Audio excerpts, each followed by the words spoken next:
Assalamualaikum. Waalaikumsalam. Waalaikumsalam. Oke, mohon maaf teman-teman, ini agak telat. Ya, sudah. Oh, banyak chatnya nih.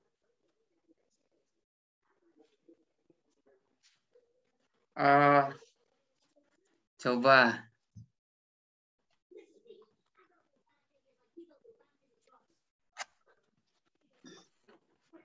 Kita mulai dari Bu Wiwi. Aduh, Kenapa aduh? kaget Pak. Bisa langsung saya gitu. Ya, nanti secara acak saya kan kalau S2 itu tidak lagi belajar definisi seperti di buku ya, seperti waktu S1 belajar. Aduh maaf nih saya pakai masker karena anak dan istri saya positif COVID nih, saya di rumah. Tapi sudah lebih bagus kondisinya. Nah, coba Bu Wiwi, ini kan menariknya nih. Jadi upaya sistematis dan terencana mengumpulkan dan analisis itu meningkatkan pemahaman terhadap sebuah masalah dan fenomena. Coba gimana kok sampai itu yang ada di benak Bu Wiwi? Ya, sistematis dan terencana itu kan berarti memang awalnya kan kita kayak menemukan suatu masalah dulu gitu Pak, terus mencari jawaban. Nah, dalam proses mencari jawaban itu ya ada proses memahami gitu, kemudian menganalisa permasalahan itu gitu. Sampai pada akhirnya kita menemukan sebuah pemahaman yang mungkin baru kali ya gitu, berdasarkan riset yang telah kita lakukan. Gitu Pak. Kalau jadi ujungnya pemahaman ya terhadap sebuah fenomena. Kalau begini definisi mungkin nggak dilakukan oleh orang awam. Sistematis, terencana, dikumpulkan, dianalisis. Oleh orang kebanyakan mungkin kan nggak dilakukan. Tidak sih. Tidak ya. Jadi penelitian itu sangat eksklusif ya. Hanya orang-orang tertentu saja yang bisa melakukan Penelitian, riset. Hanya orang-orang tertentu saja ya? Iya. Seperti ibu bapak nanti untuk menulis tesis akan mengikuti langkah-langkah itu? Ya. Oke, nah kalau selama ini Bu Wiwi memahami fenomena dengan cara apa? Pertama sih melihat kali ya Pak, dari permasalahan itu kan melihat fenomena yang ada itu dengan mengindra nih Pak, menggunakan panca indera dengan cara melihat gitu kan gitu. Jadi melihat permasalahan yang ada itu dengan awalnya dari situ gitu, kemudian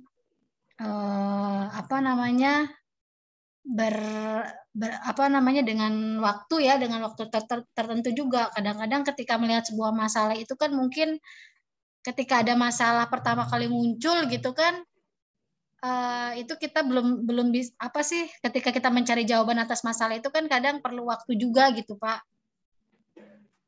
Iya. Kalau begitu situasi apa yang betul-betul kita menggunakan riset? Dalam kehidupan Bu Wiwi, situasi apa? Situasi apa ya, Pak?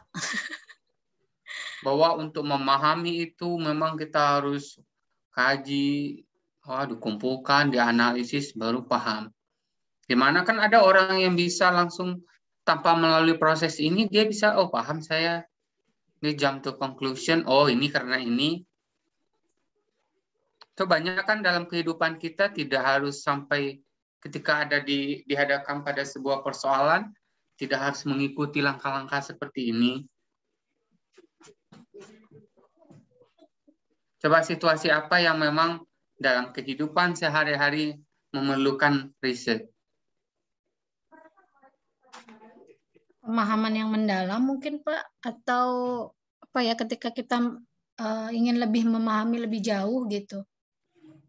Kadang ketika kita menyimpulkan sesuatu itu kan kesimpulan kita kayaknya valid nggak valid gitu ya, kayaknya benar nggak Ya. sih gitu. Nah, ketika ingin memvalidkan sesuatu jawaban itu kan kayaknya butuh riset gitu, kayaknya butuh benar nggak sih gitu yang kita simpulkan gitu. Nah, oke, itu pertanyaannya. Benar nggak sih? Nah, itu ada hubungannya dengan jawaban Bu Rauda. Kan Anda sesuai dengan syarat ilmiah, ya kan? Coba, apa syaratnya? Kata Bu Wiwi tadi, benar nggak sih? Pasti ada ukurannya. Nah, Anda menjawab syarat ilmiah. Nah, apa syaratnya? Yang pertama, izin menjawab, Pak. Ya, Ya, yang pertama tentu saja harus ada masalahnya terlebih dahulu. Lalu ataupun ya, terus karya ilmiah itu ataupun penelitian kita itu harus berdasarkan dengan fakta. oke. Satu fakta. Ya. Lalu yang kedua itu harus melalui yang namanya analisis seperti tadi yang dikatakan oleh Bu Wiwi. Ya. Lalu tentu saja hal itu juga harus kita terlebih dahulu untuk dapat merumuskan masalahnya. Jadi yang saya bilang tadi ada masalahnya terlebih dahulu. Jadi dengan itu kita harus ataupun dalam membuat karya ilmiah ataupun penelitian kita harus mengikuti syarat-syarat ilmiah yang ada, Pak. Itu menurut saya, Pak. Terima kasih. Oke, nah sekarang pengetahuan apa yang ada di dalam pikiran Anda yang valid? Yang memenuhi syarat itu? Anda yakin bahwa yang Anda tahu itu, yang Anda kayak apa, belief system Anda itu adalah sesuatu yang valid? Coba, biar itu dianggap sebagai pengetahuan ilmiah yang diperoleh melalui riset. Coba ya, saya ingin tahu nih, jangan-jangan di benak kita itu nggak ada yang ilmiah, nggak ada yang valid sih sebenarnya. Hanya katanya aja. Coba tunjukkan pada teman-teman Anda bahwa Anda punya pengetahuan yang valid tentang sesuatu. Contohnya dalam kehidupan sehari-hari, Pak, atau gimana? Ya, betul. Oh, ya. Contohnya pengetahuan yang valid bahwa manusia itu semuanya akan mati gitu, Pak. Oh, itu mungkin itu udah common sense ya, itu pengetahuan umum yang tidak perlu diuji lagi, ya, tidak melalui proses saintifik, mati dulu, hidup lagi, oh mati lagi, oh hidup tuh begitu gitu, nggak harus dibuktikan. Nah, pasti di antara teman-teman itu sudah ada apa yang diyakini dulu itu ya, oh ini nih yang benar teh, ini keyakinan, tapi ternyata bertahun-tahun ternyata dalam ambigu gitu, nggak benar-benar valid gitu loh proposisi atau konklusi kita tentang sesuatu. Kalau misalkan berdasarkan penelitian yang S1 dulu boleh nggak, Pak? Kira-kira. Boleh. Dulu saya menganggap bahwasanya kalau misalkan berdasarkan penelitian saya mengenai daya juang waktu S1 itu anak-anak yang memiliki ataupun memiliki pendapatan yang tinggi, itu biasanya mereka memiliki daya juang yang tinggi. Yeah. Ternyata saat saya teliti dan hasil penelitian saya terbalik, bahwasanya anak-anak yang memiliki pendapatan rendah saat kondisi daring ini lebih memiliki daya juang yang tinggi daripada siswa ataupun anak-anak yang memiliki pendapatan tinggi. Kenapa begitu? Dikarenakan mereka itu lebih memiliki dorongan ataupun motivasi sehingga mereka memiliki daya juang yang lebih tinggi daripada siswa yang memiliki pendapatan tinggi.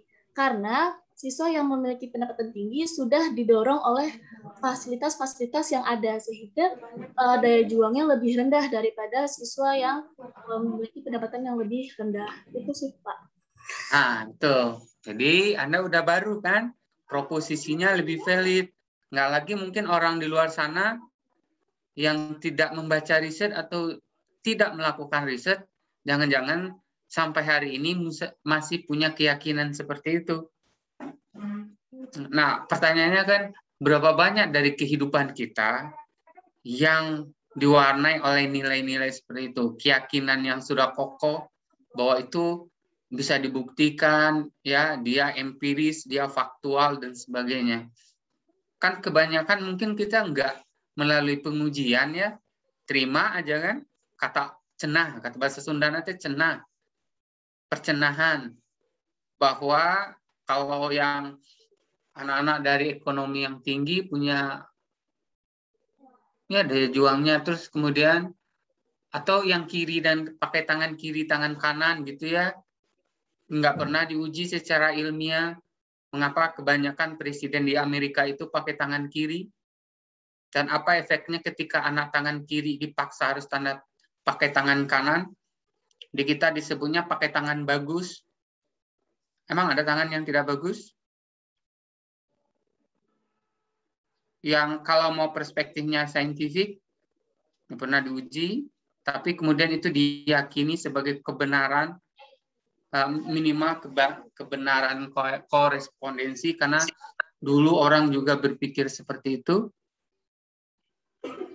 Oke, jadi nanti kita bisa bicara bahwa syarat-syarat ilmiah itu tadi bisa diverifikasi, dia faktual, dia konsisten. Kalau diuji oleh beberapa orang menunjukkan pola yang sama, itu dianggap sebagai valid proposition, dan itu adalah benar.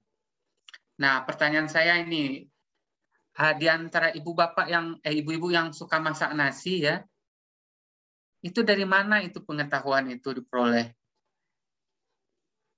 Bu Vina suka masak nasi kan? Iya, Pak. Terus Anda yakin bahwa tahapan komposisi itu semuanya saintifik nggak keputusannya?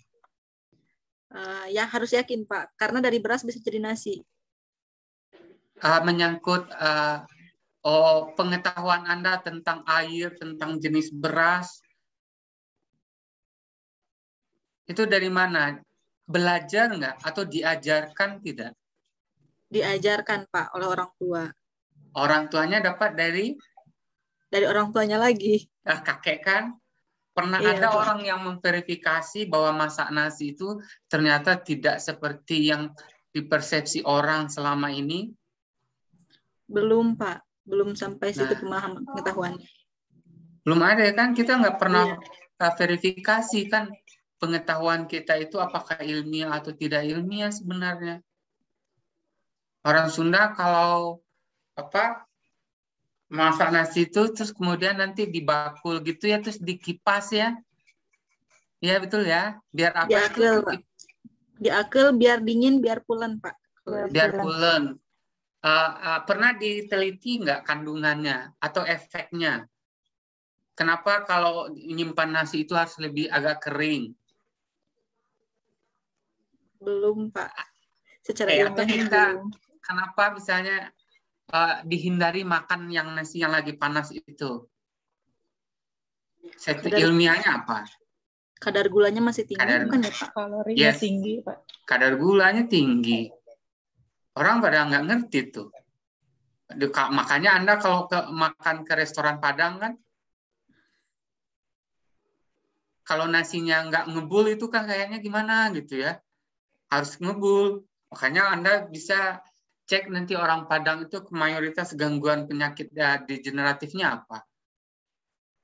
Polanya bisa ketahuan dari model konsumsi makan. Nah, pertanyaannya, jangankan sebagai profesional, ya. Saya tidak tahu, ya, Bu Vina menghadapi konseling dengan anak itu siapapun, mengasuh siapapun, itu di-drive oleh sains enggak?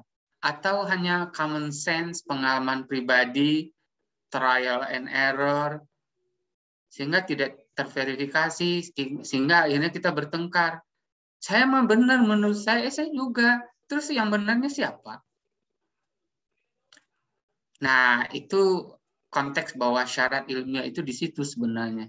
Bahwa pengetahuan yang diperoleh oleh sains melalui metode ilmiah itu sebenarnya lebih kredibel. Jadi yang penting akhirnya bukan siapa yang menemukannya, tapi apa yang ditemukan. Makanya ada hadis, ya, jangan dengar siapa yang mengatakan, tapi dengar apa yang dia katakan. Nah, sains itu begitu. Nah, kita cenderung curiga kepada orang yang mengatakannya, bukan muatan apakah itu saintifik atau tidak. Oke, itu beberapa hal konsep dasar. Ini kan hanya review ya tentang konsep riset yang mungkin waktu di S1 sudah cover to cover, udah belajar tuh bagaimana membaca definisi. Dulu kan waktu kuliah S1 dimulai selalu dari definisi penelitian itu adalah bla bla. Apakah itu dihayati atau tidak, dari teks yang Ibu Bapak tulis ini sebenarnya saya bisa melihat bagaimana perspektifnya tentang konsep dasar riset. Oke, sekarang Elwas. Apa yang bisa Anda jelaskan ini? Izin menjawab, Pak. Jadi, menurut saya, penelitian itu dilakukan secara sistematis, terencana, untuk mengetahui secara ilmiah, seperti yang tadi dikatakan oleh Teh Rauda, untuk mengetahui fakta-fakta terbaru mengenai ilmu pengetahuan, karena ilmu pengetahuan itu semakin lama semakin berkembang. Seperti teknologi, Pak, begitu. Jadi diperlukan penelitian-penelitian agar menemukan novelty-nya. Oh, jadi ini konteksnya adalah menemukan ya. Oke, bagaimana rentetan antara fakta, antara ilmu dan pengetahuan? Mana yang bahan mentahnya, mana yang ujungnya fakta, ilmu, pengetahuan. Apakah semua fakta itu jadi ilmu? Apakah semua ilmu jadi pengetahuan? Tidak semua pengetahuan itu termasuk ilmu. Yes. Jadi dari fakta, lalu dilakukan secara fakta-fakta empiris, disatukan dengan kajian teoritis yang dilakukan secara ilmiah, lalu akan menemukan ilmu baru dari pengetahuan-pengetahuan yang ada. Kira-kira seperti itu, Pak. Sebelum ada fakta apa dulu? Asumsi. Bahan mentah fakta apa? Masalah. Itu core-nya, itu esensinya. Ini kita lihat ya urutannya ya, dari logika berpikirnya, fakta, ilmu, pengetahuan. Tapi di Indonesia ada LIPI, Lembaga Ilmu Pengetahuan, atau cukup ilmu aja, nggak usah ada pengetahuan, karena otomatis ilmu itu adalah akumulasi pengetahuan. Kan menarik ini. Jadi yang penelitian Ibu Bapak temukan itu apakah fakta, ilmu, atau pengetahuan? Atau informasi? Karena ada di skripsi mahasiswa itu, tujuan penelitian ini adalah memperoleh informasi. Tuh, beda lagi kan?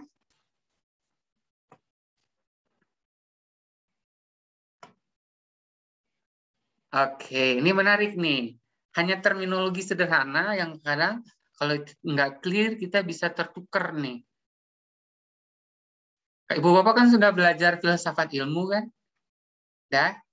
Nah, coba gimana itu urutannya? Izin menjawab, Pak. Kalau informasi belum tentu pengetahuan, dan pengetahuan belum tentu ilmu. Jadi kalau ilmu itu sudah dibuktikan melalui penelitian-penelitian yang dilakukan dengan menggabungkan teori-teori empiris, kajian teoritis dan kajian teoritis. Sedangkan kalau pengetahuan itu masih umum, ada yang benar dan tidak, sama halnya dengan informasi.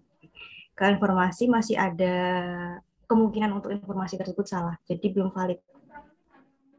Kalau informasi yang sudah benar itu jadi apa? Pengetahuan.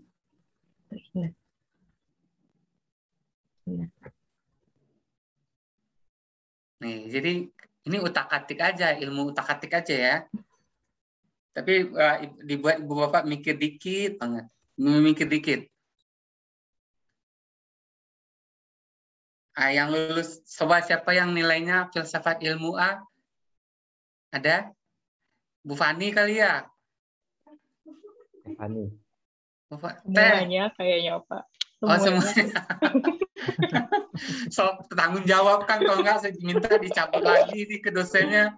Masa ini persoalan epistemologi aja. Epistemologi. Persoalan epistemologinya aja nggak clear nih. Kalau ilmu itu kan termasuk ke pengetahuan ya Pak ya?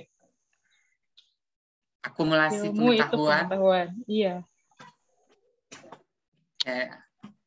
Coba gimana rentetan yang benarnya? Alurnya sampai pada, anggaplah sains itu kan, kalau pengetahuan itu knowledge. Tapi ilmu dia sebutnya science. Itu aja berbeda, sehingga itu berbeda level. Berbeda ontologi. Epistemologinya juga akan berbeda. Sehingga nanti ketika bicara di level aksiologi,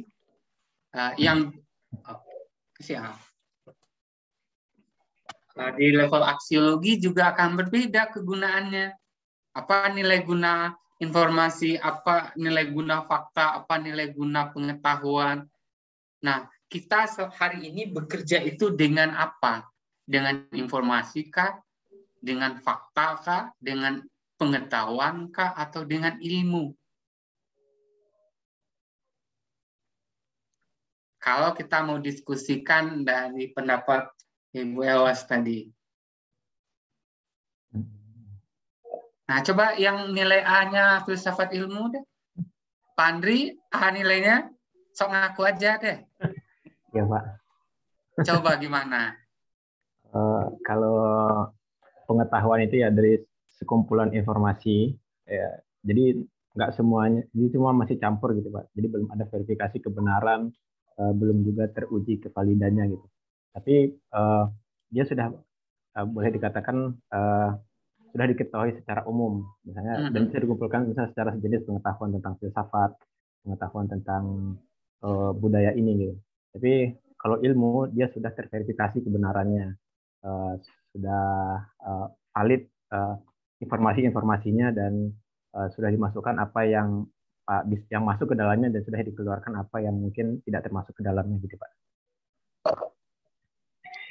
Nah, yang kita konsumsi hari ini dimanapun itu sebenarnya masih pada level apa? Oh, iya. Pengetahuan, Pak. Pengetahuan. Bahkan itu lebih rendah lagi sekedar informasi. Ya. Bahkan dan informasinya sekarang nggak valid juga, Pak.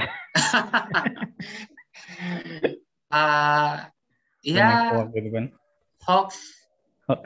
Yang memproduksi itu mesin produksinya luar biasa, sehingga Kemeninfo itu bisa mendeteksi ada sekian ratus bulan ini hoax tentang COVID. Contohnya. Ada yang nulis buku itu, Pak? Yang nulis buku The Death of Expertise itu, Pak? Yang matinya kebakaran itu. Gara-gara banyaknya informasi yang nggak benar. Ya. Jadi ada teman saya mengatakan, bagus nggak banyak informasi atau terbatas informasi itu? Tergantung masyarakatnya, Pak. Kalau masyarakatnya awam, berbahaya, terlalu banyak informasi, Pak. Itu konteksnya. Sehingga kita memang tidak bangsa yang siap, kita dibanjiri oleh informasi, tapi di sisi lain, kemampuan berpikir kritisnya rendah. Karena kita tidak biasa melakukan check and balance. Nah, kelemahan itulah yang dimanfaatkan oleh orang-orang, sehingga kita itu diproduksi informasi. Kalau di pemerintahan itu ada buzzer ya, yang dibayar oleh negara, yang tujuannya itu adalah model pencitraan, bisa membelokkan kebenaran. Nah, yang menarik apa yang kemarin yang membuat orang sempat tertipu ketika Indonesia, Jokowi hebat karena berhasil menarik pengelolaan wilayah udara Indonesia dari Singapura. Wah, itu buzzernya bergerak, dan ini nggak pernah dalam sejarah presiden yang mampu hanya Jokowi. Terus keluarlah Pak Hikmanto yang hukum internasional UI. dibongkar. Sebaliknya kan kita malu sendiri. Terus hilang tuh. Hanya berapa hari muncul oleh buzzer itu, hilang itu prestasi itu. Orang sudah, wah, udah teriak, wih bagus. Ternyata Singapura sudah berpikirnya lebih jauh. Untuk ketinggian tertentu, mereka yang menguasai. Kalau ada latihan perang, harus izin mereka. Coba Anda bisa bayangkan. Jadi kelihatan pinter itu para buzzer gitu ya, mengkreasikan prestasi seseorang, presiden. Ternyata itu juga hanya seni mengolah informasi. Dan bias. Dan bagi orang-orang awam, wih, hebat. Tapi bagi Bapak Ibu yang belajar, mana yang informasi yang bisa terverifikasi, mana yang hanya sekedar hoax, hanya sekedar pengetahuan common sense, sampai pada sains. Nah, kita ingin bicara pada level yang lebih tinggi, nih, bekerja dengan sains. Nggak ada lagi berapa banyak guru BK misalnya ya, di sekolah itu bekerja dengan sains. Semua asumsi, proposisi, tindakan, pilihan-pilihan profesionalnya itu bisa dilacak riwayat sainsnya.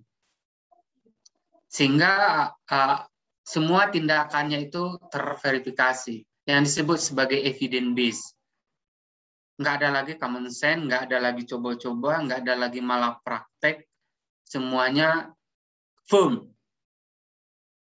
Nah, ada nggak yang kayak begitu? Guru BK bekerja dengan sains, semuanya terukur.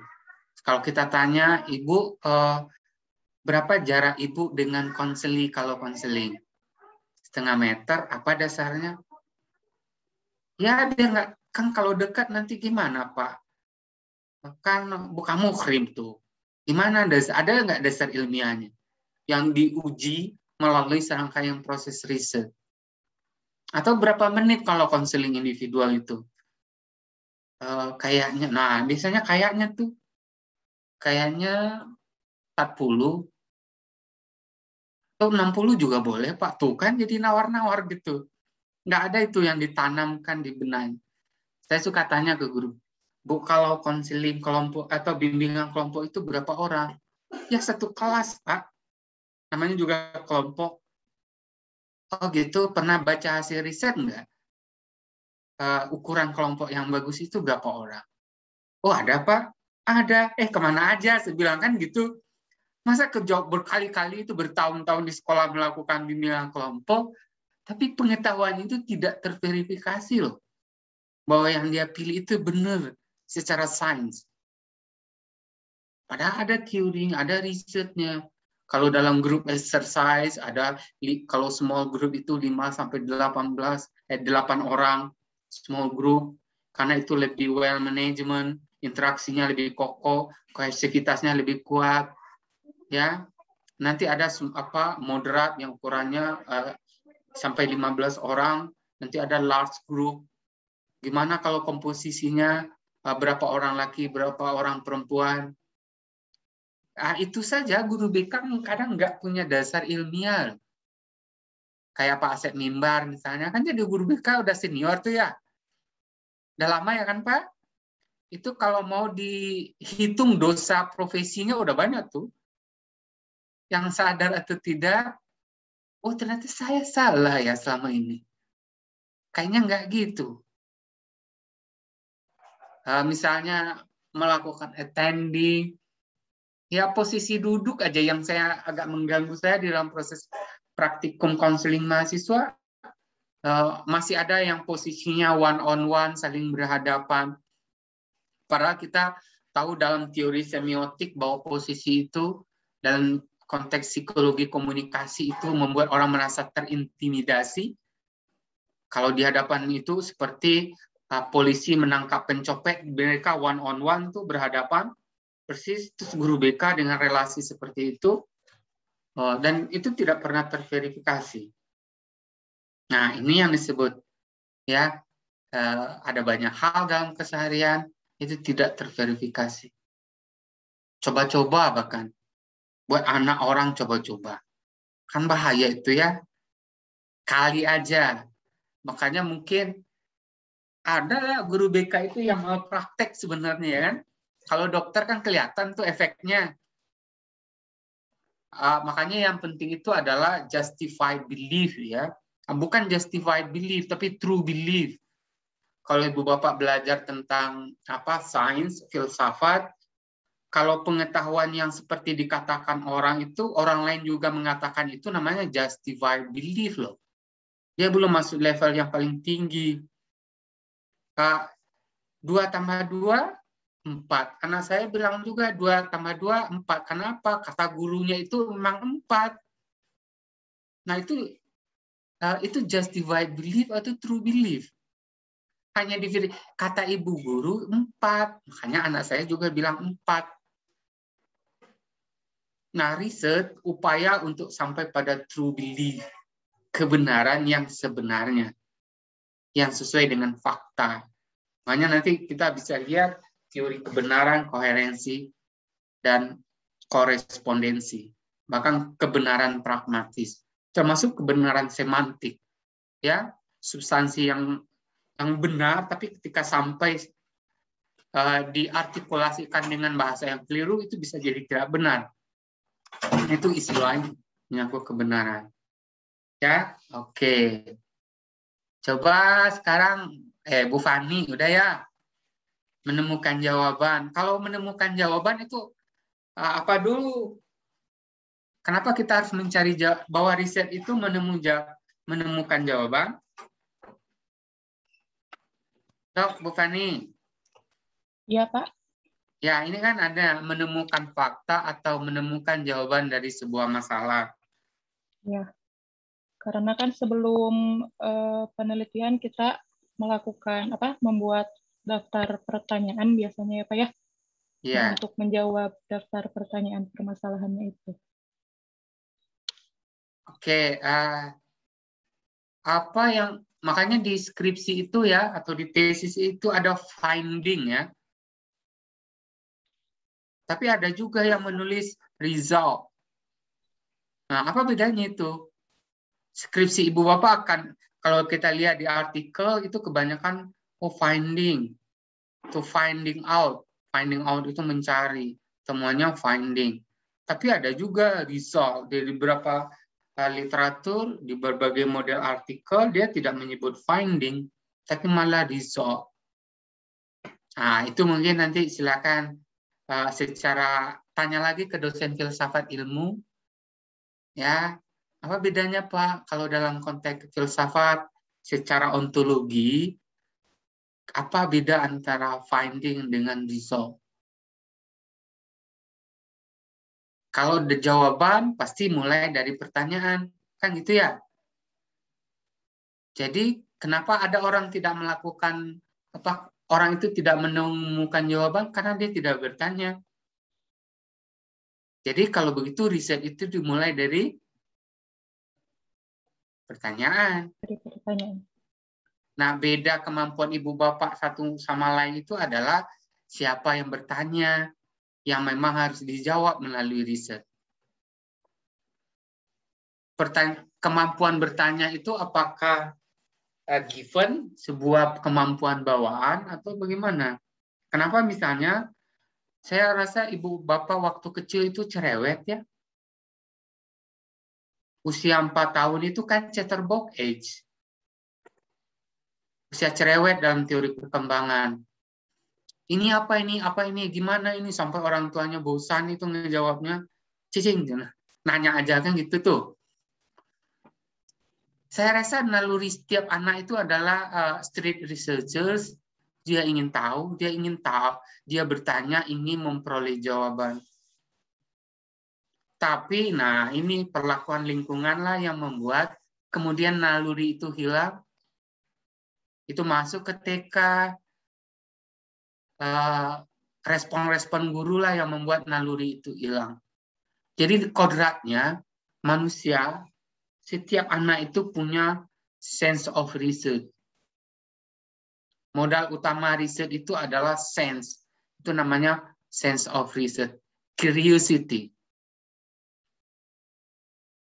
Orang Plato, Socrates, hanya dengan alam dia dialognya, tidak melalui proses saintifik, dia melahirkan filsafat yang sampai hari ini tidak ada tandingannya. Siapa yang bisa mengalahkan Plato, Socrates, Aristoteles? Di Indonesia nggak ada itu filosofi yang seperti itu. Hanya melihat laut, pantai, dan gunung mereka jadi filosof. Karena betul-betul dipelihara itu yang namanya rasa ingin tahu. SD mulai berkurang tuh bertanyanya. Masuk ke silent culture dalam dunia pendidikan. Anak yang baik itu, anak yang bagus itu yang sedikit bertanya, tapi ngejawabnya rajin. Sementara perspektif hari ini, bahwa yang pinter itu bukan menjawab, tapi yang bertanya. Dulu kita diajarnya bicara aja, tapi lupa nanya. Ngejawab aja. Semua relasinya itu relasi jawaban. Makanya sulit ya mencari peneliti di Indonesia loh. Karena pendidikannya kayak gitu gitu. Anak saya oleh gurunya ngeluh dulu gurunya. Karena nanya mulu. Sampai gurunya nggak bisa ngejawab. Hari itu akhirnya saya lah ya. Padahal saya pelihara di rumah sedemikian rupa ya. Dia intellectual curiosity-nya itu berkembang. Dia bisa melihat. Bagi saya hebatnya seseorang itu nanti bukan penampilan pikiran ya. Yang menarik orang itu ke depan itu ya kalau ibu bapak belajar teorinya Edward de Bono mengenai lateral thinking. Bahwa ke depan yang membedakan seseorang itu bukan lagi tampilannya, tapi pikirannya menarik atau enggak. Kita diajarkan model berpikir struktural, seragam, uniformitas, yang konteksnya adalah konvergen, yang sama gitu ya. Nah, sehingga banyak kita agak submisif, kita jadi penurut, kalau beda sedikit takut. Padahal itu awal itu naluri riset loh bertanya itu. Saya dengan anak itu suka, waktu dia masih TK itu saya ngajarin Socratic question. Socratic dialogue. Dirangsang itu jadi pertanyaannya. Kalau bumi ini penuh, kita pindah kemana? Kira-kira kalau kita di bulan, makanannya di mana nanti? Gitu tuh. Dia wild duck. Di Amerika itu disebutnya wild duck, anak yang berpikiran liar. Dan itu benih kreativitas. Itu di Amerika anak-anak, dan di Israel itu dipelihara anak-anak yang kayak gitu tuh. Yang melontarkan pertanyaan-pertanyaan yang di luar prediksi guru. Nah, di kita dianggap itu mengganggu. Yang seperti saya bilang, anak saya nanya kenapa kain kafan warna putih. Pertanyaan macam apa itu ke guru agamanya misalnya kan? Guru agama harus jawab gimana itu? Udah ayatnya begitu, dari sononya begitu, udah selesai dia. Nggak berhenti itu petualangannya. Nggak asik gitu loh. Kalau saya ngejawabnya betul-betul saya tantang. Nanti kalau pakai kain batik, nanti malaikatnya bingung, yang meninggal orang Jawa semua. Sebelah. Wah, itu saya, masuk. Isunya jadi berkembang, jadi dialognya jadi menarik. Sehingga anak saya mungkin ada murid perempuan di kelasnya yang pinter, tapi dia sangat normatif. Ya, seperti betul-betul textbook thinking, tapi anak saya hanya bisa membesarkan dengan ide-ide yang kayak gitu aja. Nah, ini yang saya maksud. Kalau tadi jawaban itu ternyata bukan menjawab persoalannya, tapi mendorong bertanya. Karena itu modal riset itu adalah intellectual curiosity, rasa ingin tahu yang memang itu ada, itu given, itu dianugerahi oleh Tuhan ke kita itu. Praktek pendidikanlah yang membuat ini tidak berkembang. Sehingga udah orang kita kan udah given dari sononya begitu. Kita mengandalkan kenapa harus minum air zam-zam ya? Kalau kita mau berpikir ilmiah bisa nggak? Jawabannya apa kira-kira?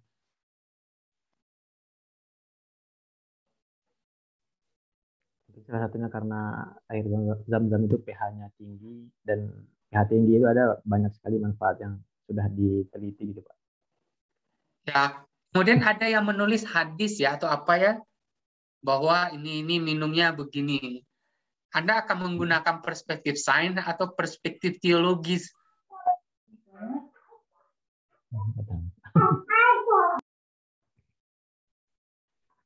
Teologis dengan didukung oleh sains. Oke, nah itu kenapa Arab kemudian tidak berkembang peradabannya? Karena sainsnya lupa.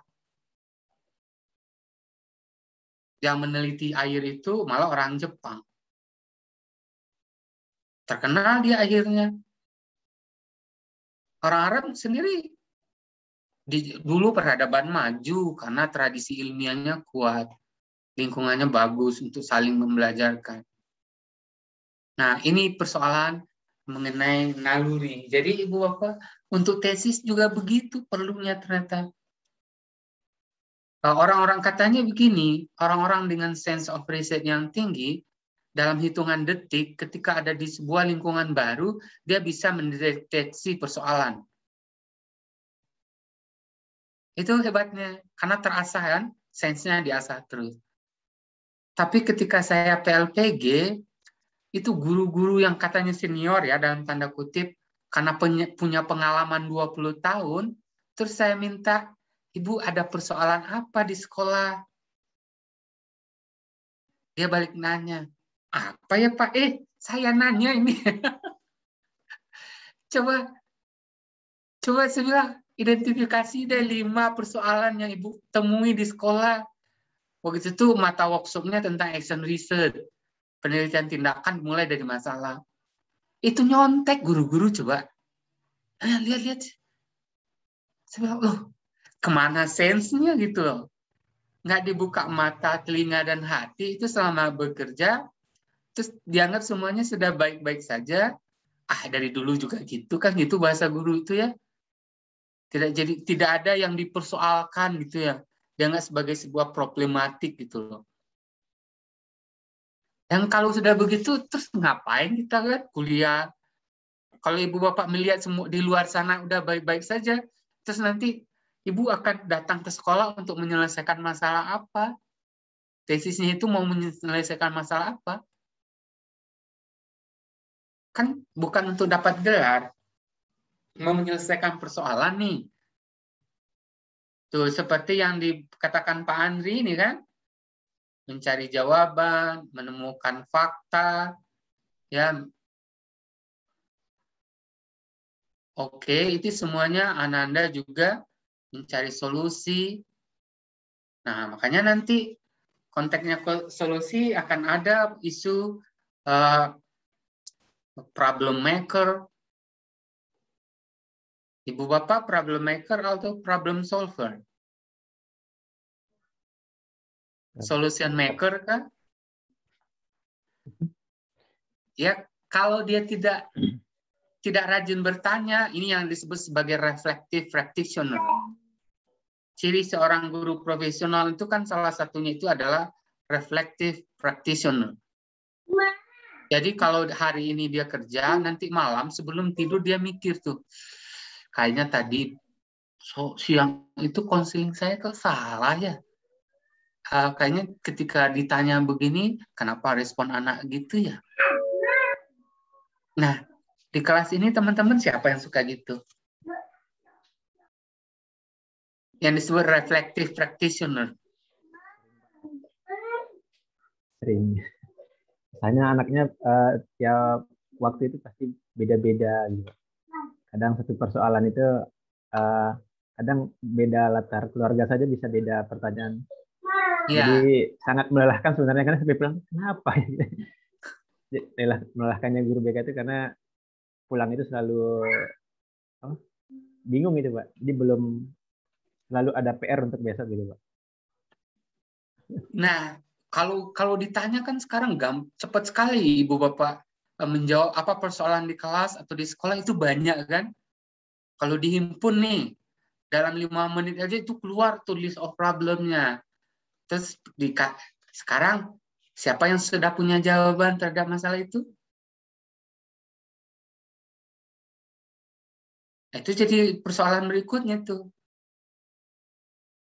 Nah, Jepang sebuah bangsa yang hidupnya sangat saintifik menurut saya. Dia menyelesaikan masalah satu-satu. Nggak ada yang berlarut-larut. Nah, kita mungkin jago di wilayah identifikasi, tapi kemudian kita persoalkan menjadi sebuah problematizing, kita problematikakan, kemudian udah selesai aja. Dan kita betah berlama-lama tidak mencari solusi itu. Sehingga kalau ada, terus kapan ada jawabannya? Kalau kata Ibu Ananda, mencari jawaban atau solusi terhadap sebuah persoalan. Kalau tadi dia pintar sekali mencari masalah, tapi nggak pintar mencari jawaban. Naluri itu sudah hilang. Naluri saintisnya. Oke. Nah, ini yang menarik dari Pak Rifan nih. Silakan. Menarik nih. Secara kritis mengarah pada simpulan yang valid untuk dikomunikasikan kepada audiens. Ya, oke. Bisa dielaborasi, Pak? Silakan. Baik, bismillahirrahmanirrahim. Assalamualaikum warahmatullahi wabarakatuh. Assalamualaikum warahmatullahi wabarakatuh. Izin menjawab Pak Dokter untuk definisi yang saya ambil itu berdasarkan buku yang telah Pak Dokter kirimkan, yaitu penulisnya John McLeod, di mana ada kata kritis di sana. Tadi sejalan dengan pendapat Pak Dokter yang adanya aspek curiosity atau keingintahuan, di mana hal ingin mengetahui tersebut atau adanya keinginan untuk memecahkan masalah itu sangat jadi hal yang mendasar pada individu itu, di mana impuls-impuls itu penting dalam hal untuk mengetahui apa ya sih yang sebenarnya terjadi atau apa sih yang benar, apakah pengetahuan yang didapatkan itu adalah benar atau tidak. Selanjutnya untuk masalah validitas, valid itu di mana tadi yang disampaikan adalah adanya kebenaran, jujur atau asli, di mana penelitian ini dapat diklaim bahwa didasarkan tidak dengan common sense namun valid atau akurat, di mana pernyataan ini berdasarkan pada kriteria atau beberapa logika pembenaran. Selanjutnya untuk penelitian ini dapat dikomunikasikan kepada audiens, di mana penelitian itu biasanya ada beberapa penelitian dalam satu topik itu yang saling mendukung atau dalam berbentuk mozaik, di mana satu penelitian dan satu penelitian lain itu saling mendukung dan saling melengkapi. Terima kasih. Oke, makasih Pak Rifa. Siapa yang punya anak kecil di sini? Pak Andri, Bu Vina, Bu Fani, banyak. Suka masuk ke situs atau webnya Ikatan Dokter Anak Indonesia? Enggak, Pak. Belum pernah, Pak. Belum pernah. Terus kalau anak demam, anak pusing sedikit atau menunjukkan gejala itu kemana itu cari jawabannya? Atau kemana bertanyanya? Googlingnya ke Halodoc. Kebetulan adik ipar dokter. Itu WA langsung beruntung dokternya.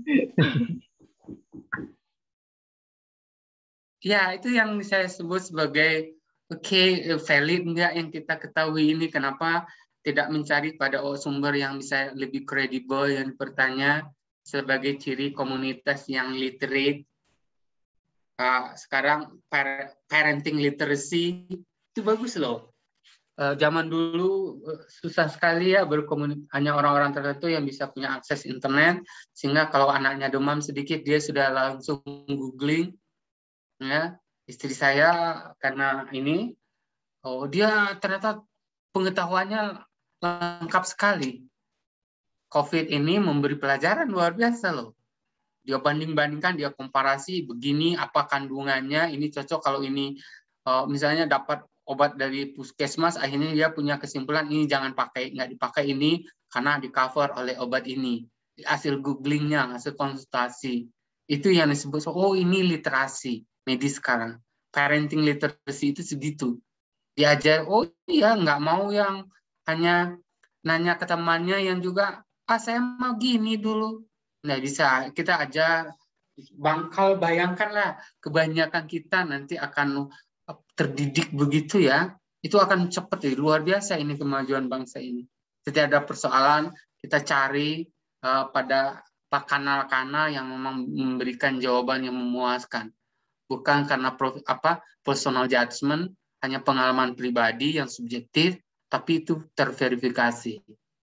Nah, untung sekarang kan ibu-ibu muda itu kan bisa berkomunikasi secara personal dengan dokter ya, anaknya, dan itu bisa gampang. Istri saya itu komunikasi terus dengan dokternya yang di Santosa, begini, sehingga karena dia yang dari dalam kandungan yang melihat bagaimana sampai hari ini, sehingga kita dokter itu punya rekam yang detail tentang anak saya, sehingga dia beri opsinya ini. Nah, itu contoh komunikasinya valid, kita bertanya pada orang yang tepat, sehingga kita mungkin presisinya lebih tinggi dibandingkan hanya mengandalkan, kalau orang Sunda menyebutnya percenahannya. Percenahan itu apa ya? New birth. Tahu new birth? New birth itu ya kabar burung. New birth. Ya pengalaman, ya yang nggak terverifikasi, tidak terkonfirmasi. Oke, jadi karena ya riset itu kan kritis ya, itu critical thinking. Dia nggak bisa sembarangan, betul-betul hati-hati. Bayangkan kalau sebuah lembaga riset memperkerjakan para peneliti yang nggak gegabah aja sedikit. Ini komposisinya mestinya sekian mili. Mungkin karena melamun waktu itu punya efek begini, ditambah. Anda bisa bayangkan efeknya ke orang. Efek sampingnya ada 7, cuma karena teledor sedikit jadi berkurang. Dan yang satu itu tidak tercatat efeknya dari sebuah obat misalnya. Bayangkan kalau penelitian medis aja nggak hati-hati, itu berbahaya. Apalagi guru BK. Kalau nggak kritis, tidak hati-hati di dalam bekerja, pantas gitu ya efek bantuan kita itu dipertanyakan selama ini ya. Kok lambat sekali ya perubahan pada siswa kita? Kenapa ya? Apakah ada cara yang salah di guru BK? Menggunakan cara yang mengandalkan mungkin parascience, jangan-jangan. Yang sangat subjektif, yang terlalu situasional. Sementara benar itu dia lebih bisa bertahan dari berbagai konteks dan situasi. Itu yang benar. Karena tidak berpengaruh pada siapanya. Gitu. Oke, teman-teman, ini diskusi ringannya. Rata-rata menjawab pertanyaan, memecahkan masalah, ya, ada pembuktian, pemahaman tentang sebuah topik. Oke, nah ini yang menarik, Ananda. Bu Ananda Putri, saya menarik nih, mengasah berpikir, peduli permasalahan sosial. Saya ingin menggarisbawahi permasalahan sosial. Apa nih? Bisa Anda jelaskan? Jadi Pak, untuk permasalahan sosial sendiri kan termasuk permasalahan yang umum terjadi dalam konteks kehidupan sehari-hari gitu. Dengan adanya riset, memudahkan kita untuk mencari jawaban atas permasalahan sosial yang sering kita hadapi. Itu Pak. Bisa kasih contoh nggak? Masalah sosial yang ada di sekitar kita yang nggak pernah selesai karena nggak pernah dilakukan penelitian tentang itu. Contohnya adalah paling cuma sedikit sih yang melakukan risetnya kayak saling menghargai dan memahami satu sama lain gitu Pak. di antara lingkungan masyarakat, apakah itu dari RT ke masyarakat atau masyarakat ke pihak RT atau RW kayak gitu. Itu paling contohnya. Anda pernah lihat ada hubungan nggak? Ini agak common sense ya pertanyaan saya. Antara cara mendapat SIM dengan angka kecelakaan atau angka pelanggaran lalu lintas. Ada hubungan. Saya bukan nuduh ya, ada yang SIM-nya nembak ya. Nggak bikin, Pak. Ada hubungannya nggak? Ada, Pak, ada hubungannya. Nah, coba kita elaborasi. Buat asumsi deh ya, atau hipotesisnya.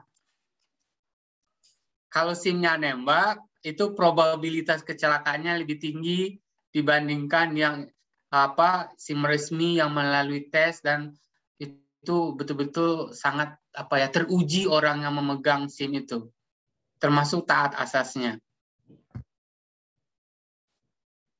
Bisa dibuat tesis seperti itu bahwa penting jangan hanya mempergampang orang dapat SIM, bahkan ada SIM keliling, ya, di mana-mana ada outlet SIM, kemudian orang tiba-tiba punya motor misalnya ke jalan pakai SIM, kemudian saya tidak bilang mak-mak raja jalanan ya, yang selnya ke kiri dia belok ke kanan, ada nggak di sini nih yang gitu? Jadi dulu saya hanya berpikir yang nggak bisa dipercaya itu kapitalisme, ternyata nambah sekarang. Yang tidak bisa saya percaya itu adalah lampu sen motornya emak-emak. Itu tidak bisa dipercaya itu. Jangan terlalu dekat dengan mereka. Nah, istri saya punya kemarin itu punya pengalaman membuat dia tuh gimana ya, emak-emak gitu ya bawa motor, terus dia ke kiri, dia pikir akan masuk ke kiri, ternyata dia ke kiri, kemudian dia berbelok ke kanan. Istri saya ngerem mendadak, mobilnya ditabrak dari belakang tuh oleh motor yang lain. Terus oleh istri saya itu dipoto bempersnya. Pak, kena raja jalanan. Itu kejadiannya. Saya makin kuat tesis saya. Kalau yang begitu tuh gimana dapat SIM-nya ya, mama yang kayak gitu. Jangan-jangan pas dia ke kantor polisi gitu ya, mau dapat SIM, terus dia bilang, Bu, mau dibantu? Saya lucu sekali ya. Saya pernah pertama kali saya ngurus SIM di daerah lah. Saya tidak usah saya sebutkan namanya, Cimahi ya.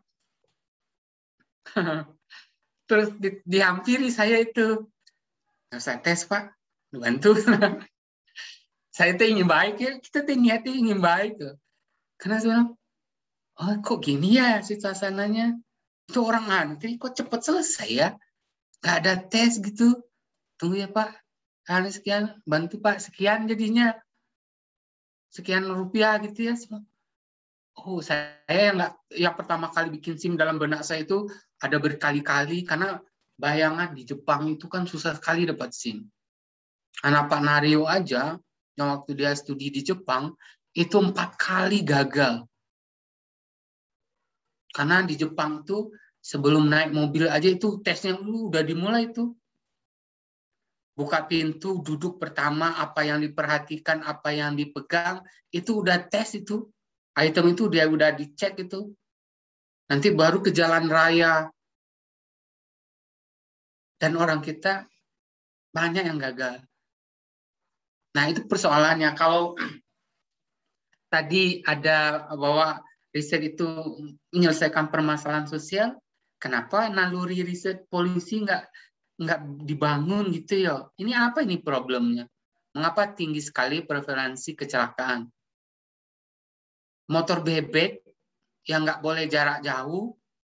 Coba Anda bisa tanya ke orang-orang elektro atau orang-orang manufaktur bahwa motor itu tidak bisa dipakai untuk jarak jauh, apalagi pulang ke Jawa. Bawa dus depan dan belakang, bawa anak, istri. Indonesia lah yang jago itu, yang uji nyali hidupnya. karena nyawanya lebih dari satu. Sebenarnya kenapa kok bisa begitu ya? Nggak pernah diselesaikan secara ilmiah menyangkut regulasi itu, sehingga dibiarkan saja. Sanksinya misalnya, dulu ada sanksi, kalau yang melanggar sekian kali poinnya begini, nanti bisa di penalti begini.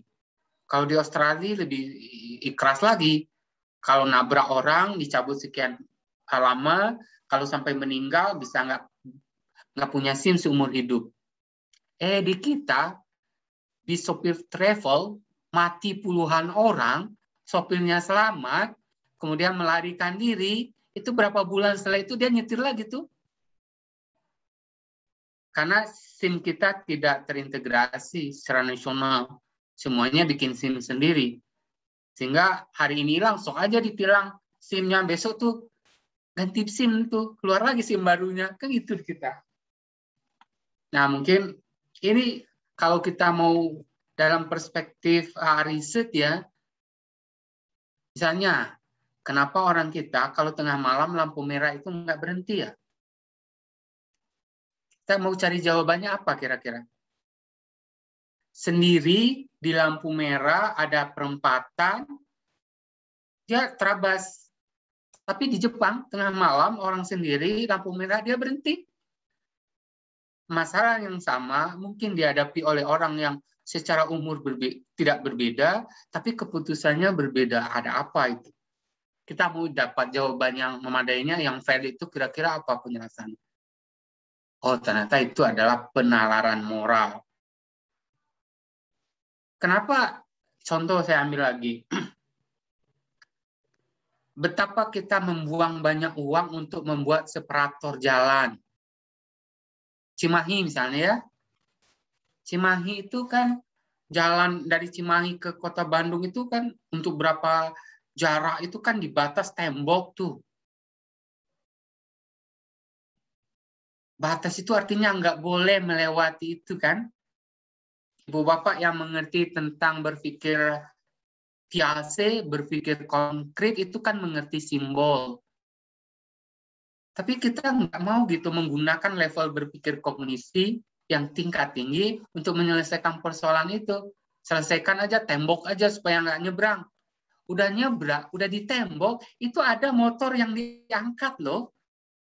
Di Pasteur itu saya kaget sama istri saya. Loh, itu kan udah di tembok. Karena dia harus muter jauh, nggak mau, diangkat gitu loh. Senyum, enak hebat tuh dia senyum. Saya loh kok gini ya? Di Amerika, kalau Anda lihat ya film itu di penjara, itu hanya garis kuning lah pembatasnya. Kalau orang melewati garis kuning itu resikonya kena tembak loh. Untuk penjara kelas kakap yang high security-nya tinggi, betul-betul menggunakan teori berpikir itu. Orang udah tahu tuh, kalau lewat aja sedikit, pasti kena. Di kita, di teralis, di kawat berduri, ada aja yang nyebrang. Stadionnya juga begitu di kita ya. Di Eropa kan nggak ada lagi pagar. Pasti orang akan nggak mau lah masuk ke lapangan.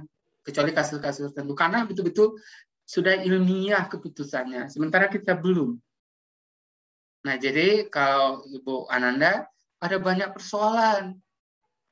Contoh waktu Ridwan Kamil jadi wali kota Bandung, kan ini teman-teman ya, pernah lihat tempat sampah di pinggir jalan yang disiapkan?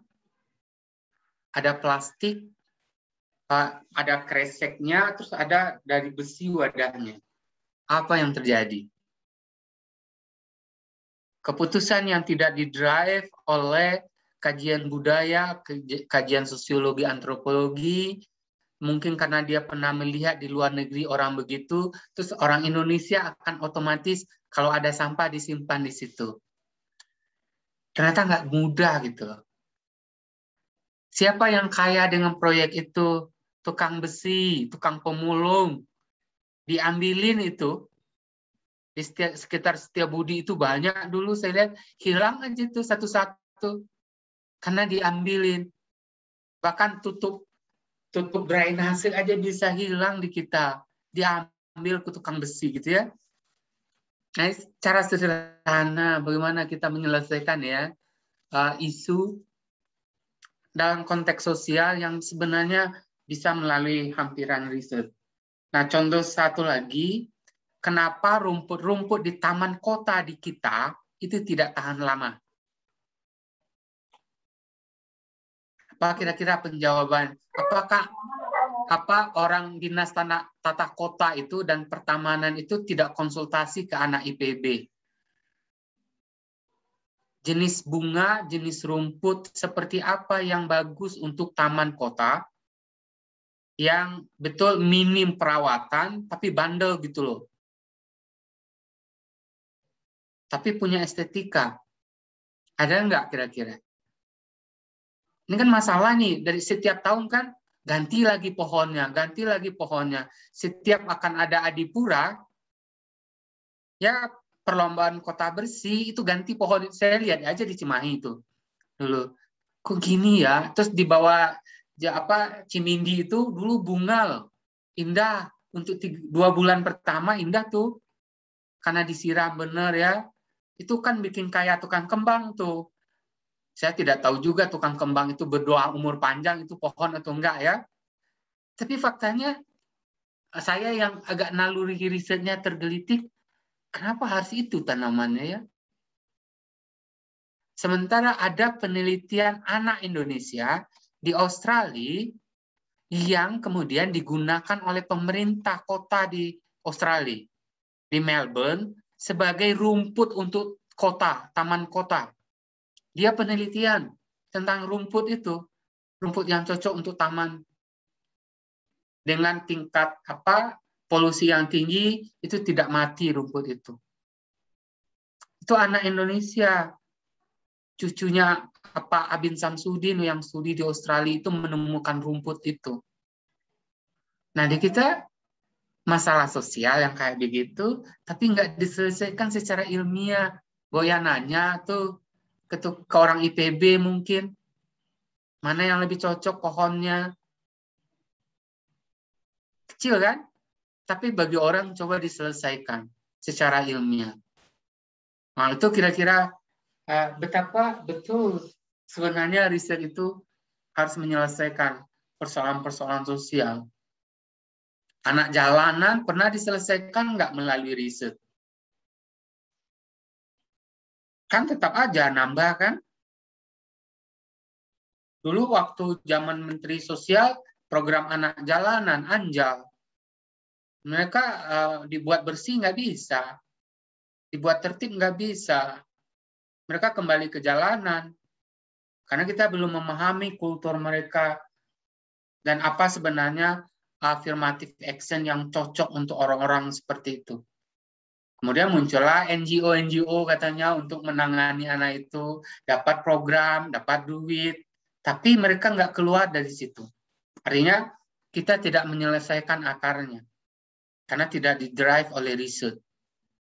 Hanya mengandalkan, kali aja, sugan, bahasa Sunda nanti, sugan kali aja selesai.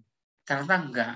Jadi bangsa kita, menurut saya, bangsa yang tidak banyak persoalan tidak diselesaikan. Keputusan tentang UN aja, UN perlu nggak? Kalau mau diteliti secara ilmiah, dinamika psikologis dari UN, ambil aja keputusan. Tapi ketika JK bilang UN dilanjutkan, menterinya nggak bisa loh. Padahal menteri itu ada banyak profesor, peneliti ya, yang bisa memberikan informasi yang valid tentang efek UN. Nggak bisa, karena power struktur. Nah, itu konteks besar dari mengapa riset itu menjadi sesuatu yang esensial. Ya, nanti kita bisa transformasi peradabannya, kulturnya. Ya, mitologi, yang saya sebut filsafat, sains. Nah, orang sudah bergerak tuh ke sains. Nah, kita sedang menuju dari mitologinya ada, filsafatnya enggak, kuat mitologi, kuat filsafatnya enggak, apalagi sainsnya. Jadi kita ya tidak maju, tidak maju kan Garuda Pancasila banget tuh. Jadi kita itu tidak maju. Ya gimana mau maju risetnya nggak berkembang. Bapak tahu berapa investasi Kia Motor yang nilai investasi untuk R&D-nya itu hampir mendekati biaya dengan promosinya. Jadi kita udah tahu bahwa di sebuah industri ujung tombaknya adalah divisi R&D. Itu yang dibayar mahal. Kenapa di Amerika, Ibu Bapak mungkin tahu ya, Palo Alto, lembah silikon di Amerika, itu pusat kreativitas, inovasi dilahirkan di situ, dirancang semuanya di situ. Orang-orang yang bekerja di situ itu adalah orang-orang terbaik di Amerika. Karena Amerika berpikirannya mungkin puluhan tahun ke depan. Nggak ada yang tiba-tiba semuanya desain di balik itu. Sementara kita nanti Bu Bapak bisa baca bagaimana alokasi riset, dana riset di kementerian. Kecil sekali. UPI aja dulu kan diamanatkannya 15% kalau nggak salah dari anggaran UPI itu dipakai untuk riset. Sebesar UPI dapat 15 miliar, Anda bisa bayangkan ada 1.200 dosen dapat 15 miliar, Anda bisa hasilkan riset seperti apa itu? Dengan budget segitu. Kecil kan? ITB apa inovasinya? Kalau lembaga risetnya nggak punya triliunan rupiah.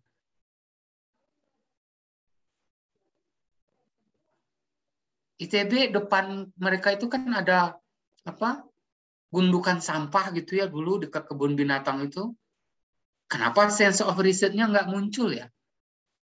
Sok diselesaikan anak-anak teknik mesin bergabung gitu ya, menyelesaikan ini kemudian lahir teknologi pengolahan sampah yang mungkin akan ekonomis, dikembangkan oleh ITB alat itu dan nanti bisa dibuat hilirisasinya sehingga semua nanti bisa menggunakan alat itu. Nggak berkembang tuh. Itu contoh sederhana betapa kita kadang-kadang lepas dari konteks. Masalah di depan aja nggak diselesaikan gitu loh. UPI dulu bikin mobil ya, sampai ke Italia loh, lomba UPI itu juara loh. Ferrari itu, waktu Pak Rektornya Pak Furkon, anak-anak Indonesia itu bagus. Tapi setelah selesai kompetisi itu, mana dunia industri yang mendekati, karena itu ancaman pada perusahaan-perusahaan yang sudah besar, industri besar. Ini contoh. Sementara kalau teman-teman di luar negeri, kedatang ke sebuah kampus mereka mandiri.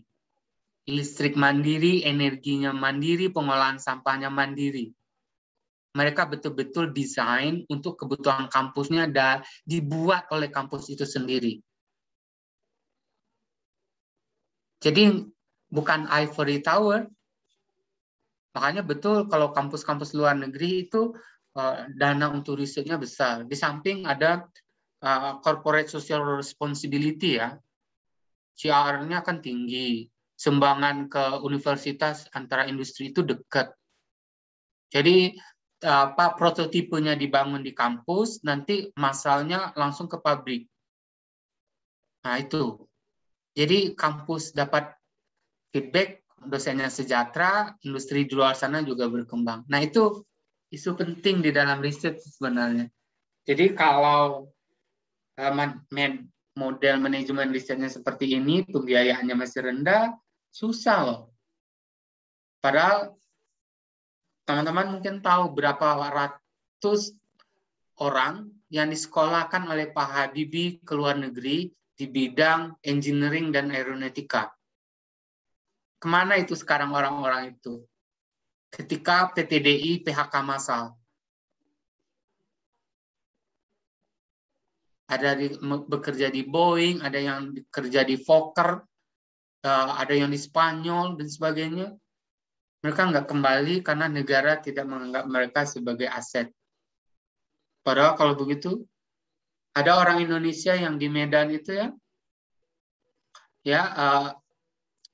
seorang profesor muda yang menemukan alat ini produknya mengandung babi atau tidak.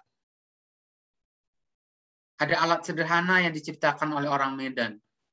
Dan dia jadi profesor di Malaysia. Saya punya juga adalah orang Padang nih, satu orang juga di Malaysia menemukan alat tertentu yang di ITB-nya itu dia karena telah datang, dia S1, S2-nya di ITB, kandidat dosen di ITB, cuma waktu itu dia karena belum datang juga panggilan dari ITB, kemudian dia coba ke Malaysia, diterima di Malaysia bekerja jadi dosen. Tiba-tiba karena dia harus ikut seleksi lagi, wawancara lagi, padahal di sana dia sudah punya prestasi. Nah itu kendala apa? Akhirnya dia dimanfaatkan oleh orang luar negeri. Itu contoh naluri riset kita tidak terlalu bagus sehingga tidak banyak street researchers oleh kita yang ikut kegiatan pekan ilmiah remaja. Itu sedikit sekali KIR, karya ilmiah remaja, sampai saya kebetulan itu teriak-teriak ke mahasiswa loh sekarang, ayo dong ikut PKM. Itu nggak populer di kalangan mahasiswa ya. Program kreativitas mahasiswa itu bisa yang misalnya PKMR, yang konteksnya riset, artikel ilmiah, gagasan kreatif, entrepreneur, itu kan sebenarnya membangun naluri riset, tapi susah sekali. Itu Ibu Nadia di BK itu sampai gimana sih mendorong naluri itu gitu. Apakah ini karena efek pengalaman sebelumnya gitu yang memang kita tidak dorong untuk bertanya di dalam belajarkan itu, sehingga curiosity-nya tidak berkembang. Oke, jadi itu kira-kira berbagai persoalan yang ada di seputar riset. Saya belum masuk ke substansinya sebenarnya. Kalau begitu, kenapa kita harus melakukan riset, bagaimana melakukan riset, apa nilai tambahnya, itu silakan nanti dipelajari secara mandiri. Oke, ada lagi ini yang belum? Oke, saya rasa. Oke. Ya, poinnya itu menemukan fakta. Ibu Astri nih. Mana Ibu Astri? Ya, Bu. Ini ada. Hadir, Bapak. Oke, Cok. Silakan. Iya, jadi penelitian itu kan dilakukan secara sistematis dan terencana untuk bertujuan untuk menemukan fakta dari rumusan-rumusan masalah yang dilakukan secara empiris. Empiris di sini artinya dilihat berdasarkan Pak, sesuai dengan data lapangan, bisa misalkan melalui observasi ataupun wawancara. Kemudian bersifat rasional juga. Nah, rasional di sini artinya mempertimbangkan rasional di sini artinya masuk akal sehingga penelitian tersebut dapat dijangkau gitu oleh nalar manusia. Dan yang terakhir adalah logis. Logis di sini penalaran terhadap sebuah informasi yang dilakukan berdasarkan kesesuaian antara apa yang kita cari dengan ilmu pengetahuan gitu, sesuai atau tidak. Jadi, terima kasih. Oke, Ibu dulu nulis skripsi kan? Iya, Pak. Nah, itu sudah dianggap memenuhi ciri-ciri itu? Empiris, rasional, dan logis? Semoga sudah sesuai. Coba saya ingin tahu kesimpulannya apa dari skripsinya. Dulu saya meneliti tentang modul keterampilan belajar, Pak. Modul keterampilan belajar. Apakah waktu itu penelitiannya dilakukan di Man IC Serpong. Jadi saya meneliti apakah kan rata-rata siswa Man IC Serpong itu memiliki prestasi yang tinggi. Nah, apakah gitu siswa yang memiliki prestasi yang tinggi, apakah keterampilan belajarnya itu rendah atau memang bagus gitu keterampilan belajarnya? Nah, ternyata setelah dilakukan penelitian bahwa memang meskipun dia memiliki prestasi yang bagus, ternyata ada beberapa siswa yang memiliki keterampilan belajar yang rendah gitu, Pak. Jadi kesimpulannya apa? Jadi jadi secara empiris ya Pak, sesuai data lapangan, sesuai data lapangan bahwa keterampilan belajar yang dimiliki oleh siswa berprestasi itu belum tentu bagus juga gitu Pak. Kalau keyakinan orang selama ini apa tentang itu? Biasanya kan siswa yang memiliki prestasi itu keterampilan belajarnya bagus, kemudian cara dia belajarnya juga dia memiliki pengetahuan yang baik gitu akan bagaimana cara belajar dengan baik sesuai dengan dirinya gitu. Oke, itu skripsi tahun berapa, Bu? Tahun 2019 Pak. Penelitiannya dilakukan 2019. Kalau sekarang ada orang yang melakukan penelitian yang sama, kira-kira simpulannya seperti apa? Mungkin kalau sekarang ya Pak, di masa pandemi ini mungkin cenderung banyak siswa yang memiliki keterampilan belajar rendah Pak, kalau menurut saya. Karena kan siswa juga perlu penyesuaian kembali yang awalnya keterampilan belajarnya kebanyakan dilakukan secara tatap muka gitu di sekolah. Kemudian mereka harus melakukan penyesuaian kembali ketika harus melakukan pembelajaran secara daring di rumah ya, kebanyakan di rumah. Oke, jadi kita bisa simpulkan bahwa kebenaran sains ya itu sangat relatif.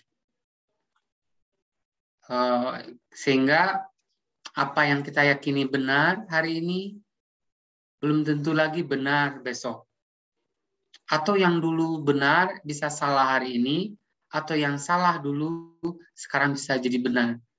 Makanya proses sains, proses ilmiah itu sebenarnya adalah proses dialektika. Jadi apa yang kita yakini sebagai kebenaran dalam bentuk tesis, kemudian bisa menjadi hipotesis. Setelah diuji menjadi antitesis. Nah, ilmu itu kan hanya berputar begitu aja ya. Muter aja. Oh, dulu saya pikir ya, mahasiswa menunda mengerjakan tugas itu karena malas. Ternyata enggak gitu loh. Kan guru-guru itu kenapa enggak ngerjakan? Kamu malas ya? Udah selesai penjelasannya. Ternyata enggak sesederhana itu. Itu konfigurasi, ada ketakutan gitu ya. Nanti kalau saya duluan menyelesaikan, nanti teman-teman minta ke saya, Pak, tugasnya. Atau saya dianggap sombong, cari muka. Orang yang hanya awalnya melihat hitam putih, kemudian dibuka perspektifnya dengan setelah membaca, it's not very simple, this is a very, very complex phenomena. Nah, riset pekerjaannya itu yang membuat gelap itu menjadi terang benderang gitu.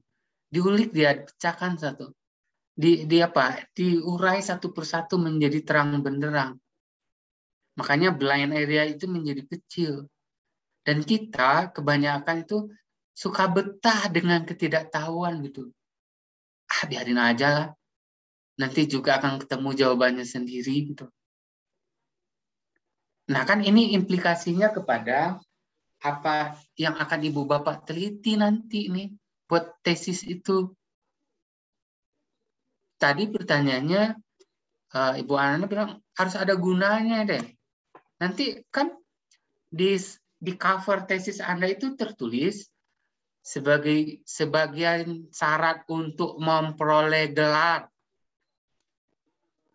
Jadi yang nggak mungkin lah masuk S2 UPI kemudian nulis tesis mau menyelesaikan masalah. Jadi covernya aja tertulis memperoleh gelar. Ya kan? Yang jujur aja deh, bener nggak ini?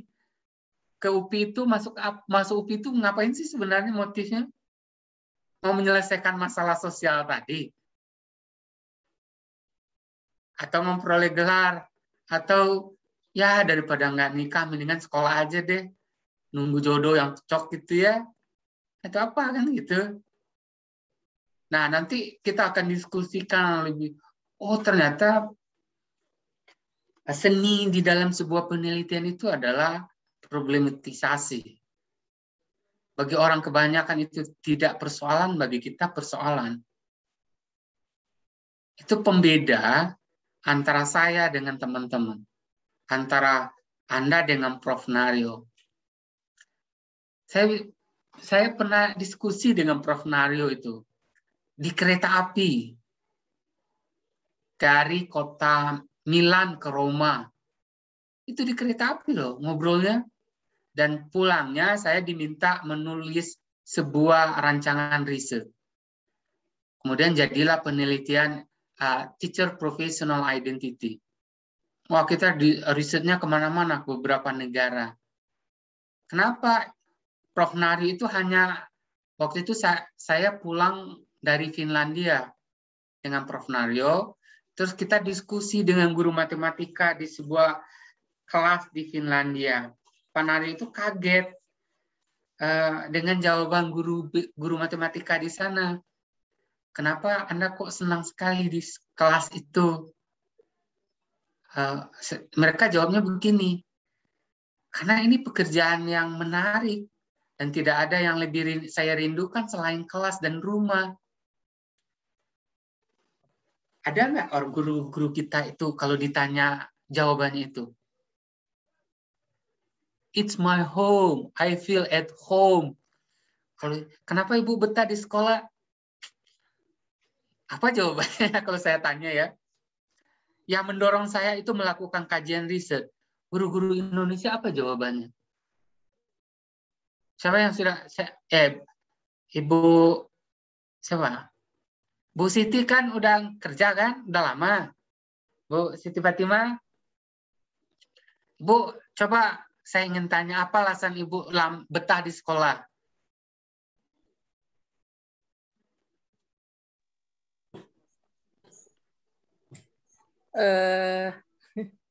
Yang membuat saya betah di sekolah salah satunya adalah karena tanggung jawab ya Pak ya, dan sudah menjiwai sudah mendarah daging, sudah menjadi jiwa saya gitu Pak di sekolah. Seandainya satu hari aja tidak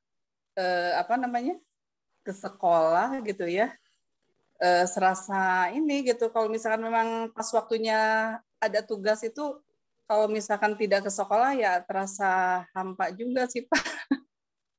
Kalau misalkan adanya daring kemarin juga gitu ya, tidak bertemu dengan peserta didik gitu. Sekarang kan mulai daring lagi Pak, karena 100% daring ya, baru hari ini diberlakukan daring kembali karena katanya COVID meningkat, sehingga anak-anak sepi lagi Pak di sekolah gitu. Tapi tetap kalau guru masih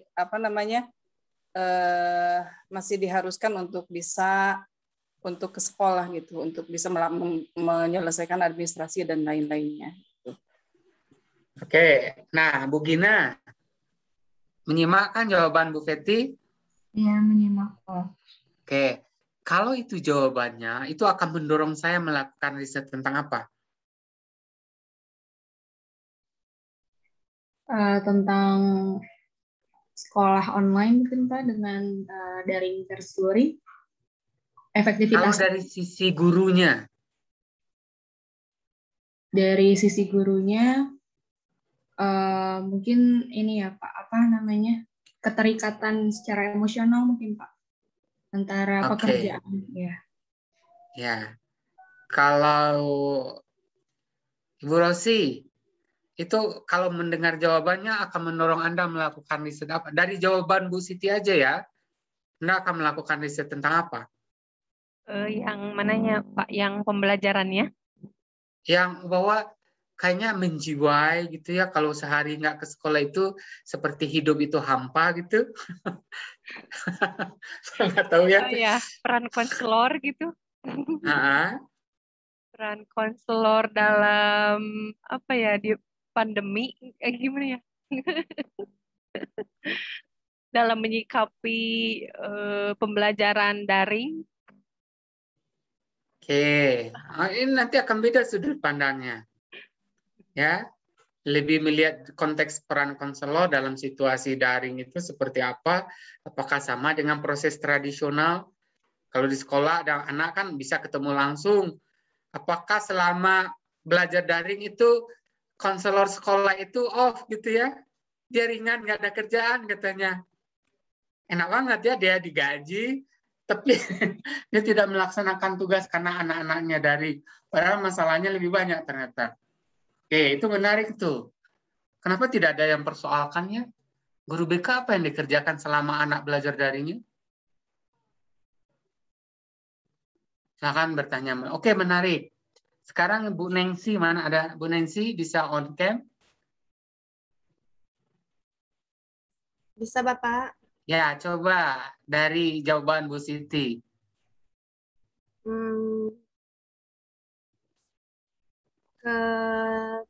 Kedekatan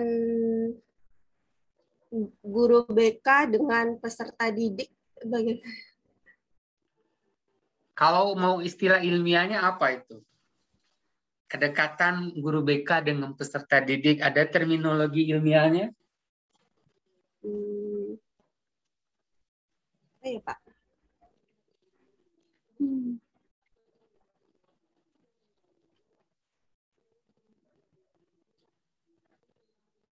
Nah, nanti ya, jadi ada kemiripan ini antara jawaban Bu Gina. Nanti dalam konteks kita nanti Anda temukan terminologinya di dalam karir vocational. Istilahnya apa itu? Ketika orang sangat mencintai apa yang dia kerjakan.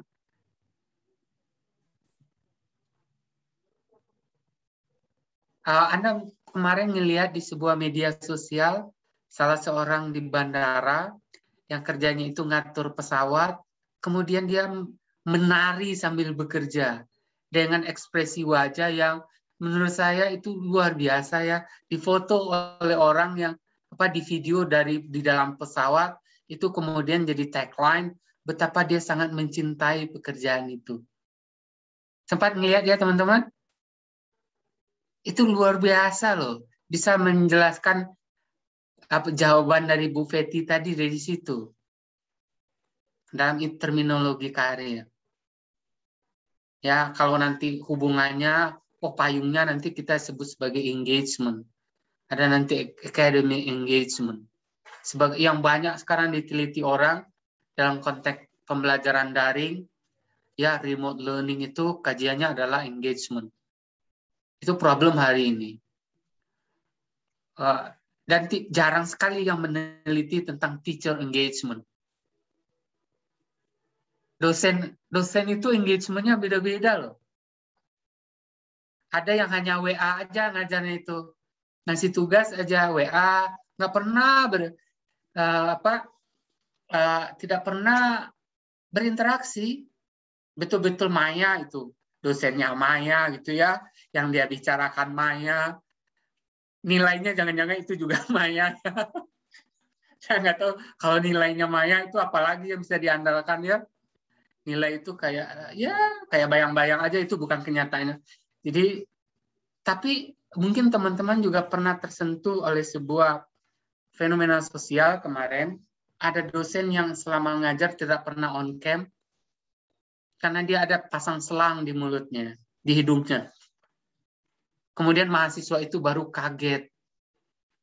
Begitu kondisi dosennya, Kenapa dosennya tidak ingin mahasiswa itu tahu kondisinya. Nanti kemudian mahasiswa itu kasihan pada dosennya. Saya rasa itu dua hal yang menurut saya menarik itu. Bagaimana dalam situasi tertentu orang menunjukkan respon yang berbeda. Itu naluri riset itu muncul bagi orang-orang yang terbiasa bertanya, mengasah, kepekaan itu muncul. Nanti akan melihat, kenapa ya? Contoh sederhana, teman-teman sudah mengenal istilah cabin fever?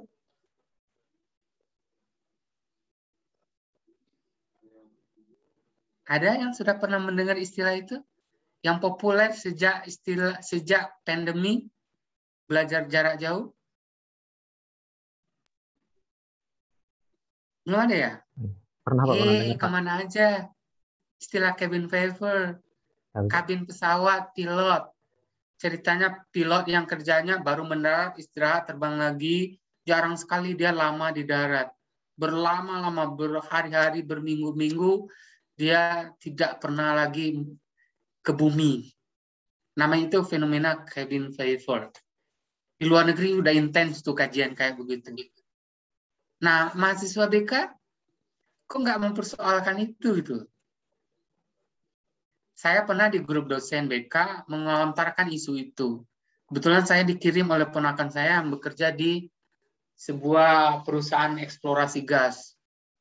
Ya, pengalaman teman-temannya lama di pantai itu, di laut itu ya, berbulan-bulan di tengah laut karena dia di offshore, ya di lepas pantai Anjungan, itu mengalami cabin fever. Nah, dia dikirimin ke saya artikel itu. Itu saya lontarkan ke dosen BK. Apa? Nggak. Ternyata yang punya intellectual curiosity itu hanya Pak Sudaryat. Yang lain, oh iya ini bagus, sebaiknya kita diskusikan. Itu respon awal dosen-dosen BK itu. Kita baru nih, padahal itu udah 1 tahun yang lalu. Nah, Pak Sudaryat itu karena naluri risetnya kuat, karena dia ngajar riset di S1 BK, ya, wah dia eksplorasi dan dia punya ratusan artikel tentang cabin fever sekarang. Dan dia share ke saya.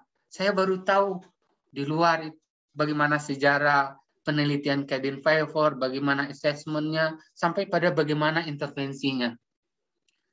Nah, teman-teman, ini saya bisa beri gagasan nih. Itu bisa dieksplorasi fenomena cabin fever. Bagi orang tidak menganggap itu persoalan, orang-orang dengan naluri tertentu, wah ini asik nih. Nah, terakhir saya minta Ibu Sari deh, apa yang Anda bisa tangkap dari jawaban Ibu Feti tadi? Isu apa?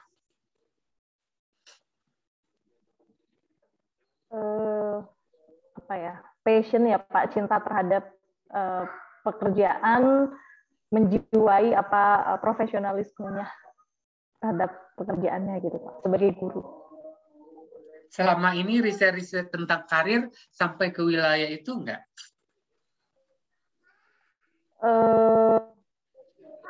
Iya, sepertinya sampai Pak. Teman-teman sudah belajar mata kuliah konseling karir? Kebetulan itu jadikan mata kuliah pilihan. Waktu itu saya memilih itu Pak, iya. Tapi tidak cukup kuota yang memilih, jadinya dialihkan ke mata kuliah yang lain.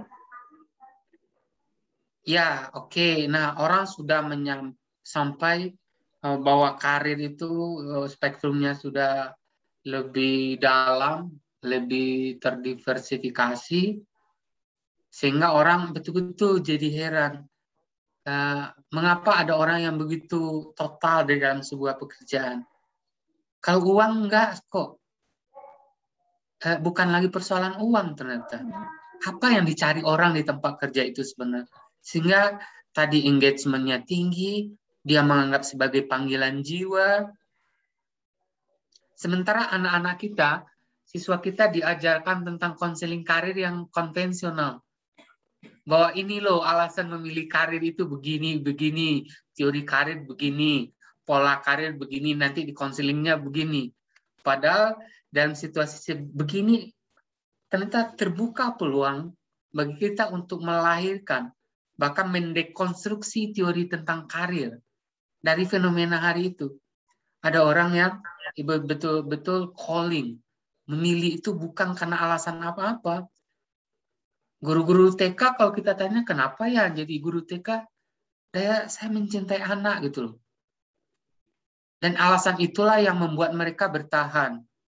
Kebetulan riset saya dari ide Prof. Naryo itu kemudian mendalami tentang professional identity. Dan ternyata di Groningen, di Belanda, itu sudah populer. Bahkan pakarnya ada di Belanda, di Groningen. Nama itu Bejar.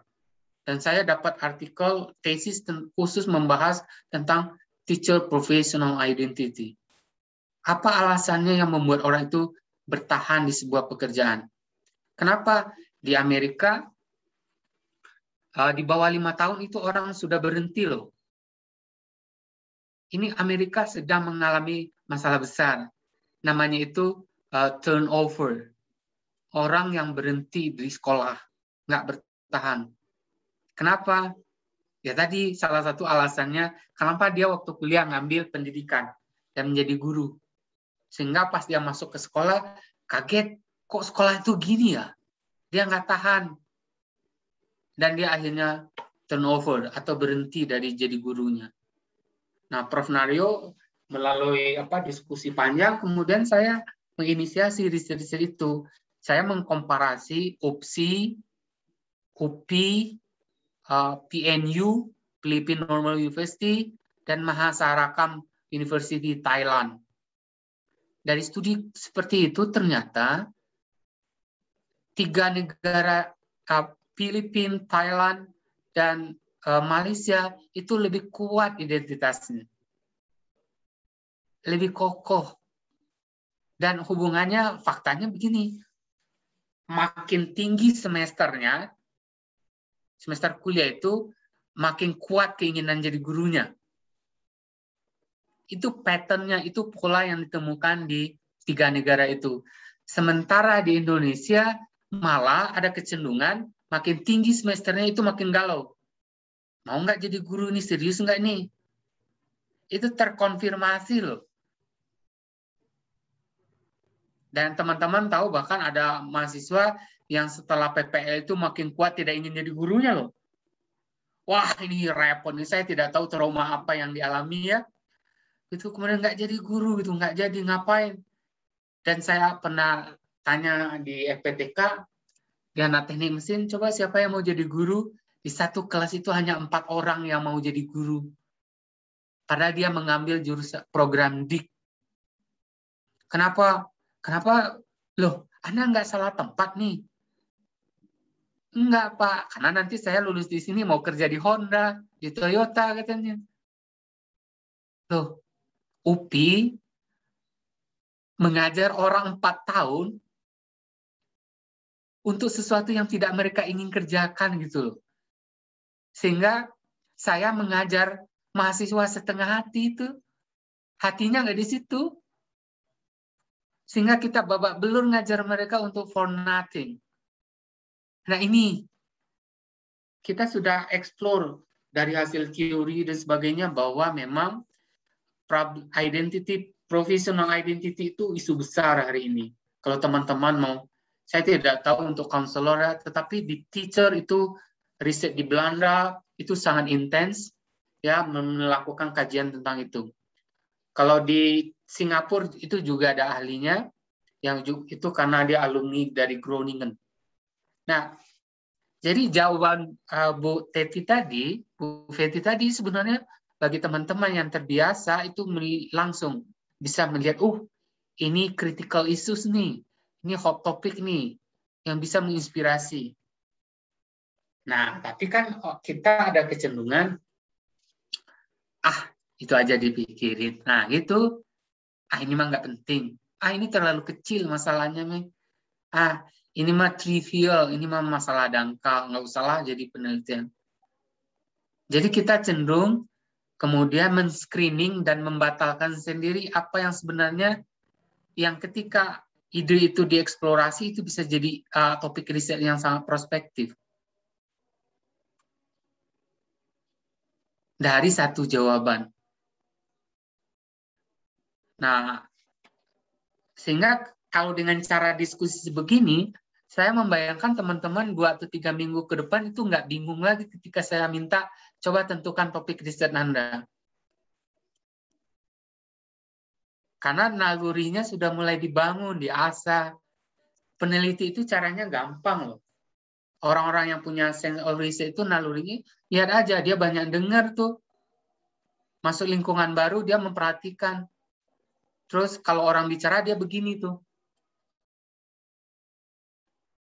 Kelihatan tuh reaksi orang yang pintar dan tidak itu di situ. Nah gitu, ini bahasa tubuh loh. Bahkan dia begini. Itu tanda sederhana orang-orang yang dengan naluri sense of research. Saya tidak tahu kalau reaksi mahasiswa itu begini. Apa sih? Ntar aja lah mikirinnya. Nggak usah lah, nanti aja. Itu beda reaksinya. Apalagi tangannya udah di kepala gitu ya. Udah itu udah boring itu orang biasanya. Dan nggak mau dikasih yang rumit-rumit itu mikirnya ya. Yang cincai-cincai aja lah, yang ringan-ringan aja ya. Ya oke, teman-teman, saya rasa ini udah azan. Ya, ini saya hanya mau brainstorming dulu lah. Mengasah dulu, karena kalau teknis riset mah bisa dibaca di buku, tapi yang mahal itu yang kita diskusikan. Bagaimana membuka dulu hijabnya itu loh.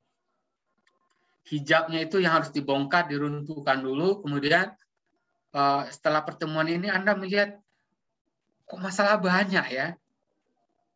Nanti di screening itu, nanti akan dibuat klaster, kemudian mana yang researchable, mana yang betul-betul akan serius, mana yang ini masalah yang hanya dengan baca buku itu selesai.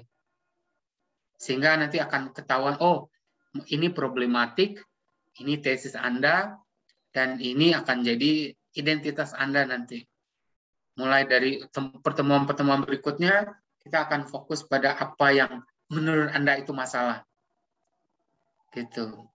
Oke, teman-teman, mungkin begitu.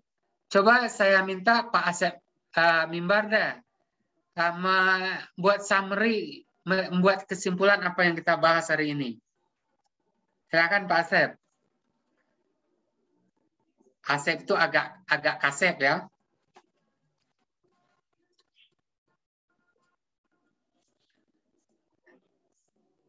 Silakan Pak Asep, di summary-nya apa pertemuan kita hari ini?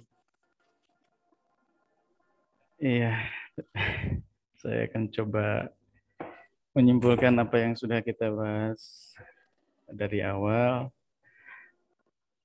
Yang pertama mungkin bahwa penelitian itu tidak bisa dilakukan oleh sembarang orang.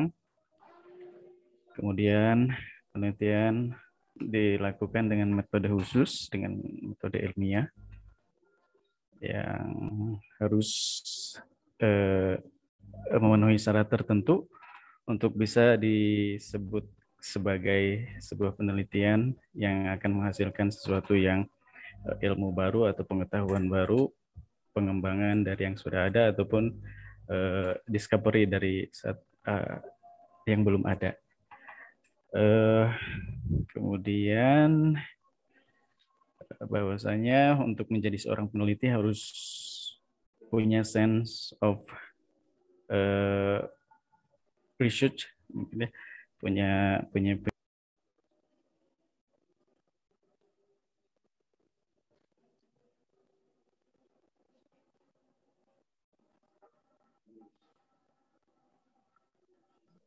Pak Asep ke-mute.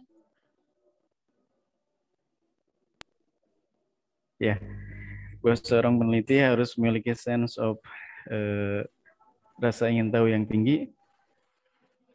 Kemudian dari rasa ingin tahu itu melakukan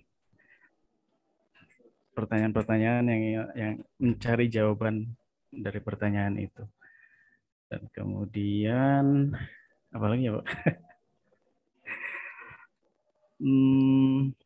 Oke, jadi Pak Asep sudah menjelaskan esensinya. Nanti mulai setidaknya sudah mulai memahami nilai-nilai atau kriteria inti dari sebuah proses riset sampai pada kualitas pribadi seorang researchers. Itu sudah cukup untuk, saya rasa 3 isu itu sudah cukup sebagai pengetahuan awal bagi teman-teman. Dan minggu depan yang semestinya presentasi siapa Bu Vina? Insya Allah Bu Wiwik, Pak. Oke, jadi Bu Wiwik minggu depan ya kita bahas apa yang sudah Bu Wiwik kerjakan. Hari ini saya ingin brainstorming karena ini bukan persoalan buku, bukan persoalan teks, tetapi apa yang ada dalam pikiran kita itu. Itu dulu yang saya jernihkan supaya nanti riset tidak sesederhana dan tidak serumit yang dibayangkan orang. Sehingga riset itu bukan eksklusif, tetapi ya sebenarnya ibu rumah tangga juga bisa jadi peneliti gitu loh. Bagaimana dalam 4 tahun seorang ibu menghasilkan buku tentang parenting. Slow and Steady and Get Ready. Itu buku yang fenomenal yang biasanya saya kasih kepada mahasiswa atau teman saya yang mau menikah dan punya anak, itu diberi buku itu. Bagaimana membesarkan anak dari hari pertama lahir sampai 5 tahun dengan stimulasi tiap hari. Kalau itu diterapkan, anak-anak kita itu akan menjadi ibu-ibu yang luar biasa itu. Hebat sekali. Itu by research, itu pengalaman ibu rumah tangga. Naluri riset yang dipelihara di rumah, kemudian melahirkan buku yang fenomenal. Jadi riset itu bukan yang di laboratorium, bukan orang yang pakai baju putih, rambutnya keriting, kacamatanya tebal, ya pulpennya ngomongnya ngelantur, bukan begitu. Yang nggak kenal dunia luar, bukan itu. Tapi itu menjadi bagian dari kehidupan. Naluri itu yang sebenarnya ini sisi lain dari mata kuliah itu nanti itu yang ingin dibangun.